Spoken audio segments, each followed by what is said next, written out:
Most traders lose because they chase predictions instead of managing risk. This is avoidable. Stop guessing markets and start disciplining your trades. Consistent rules beat impulse. Rule 1. Define your risk before you enter any option.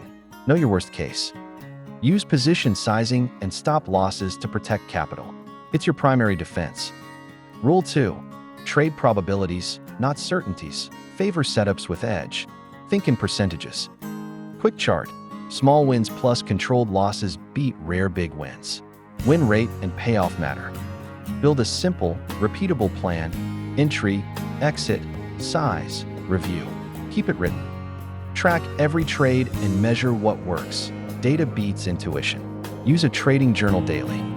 Keep emotions out. Pre-commit to rules and follow them. Discipline creates consistency.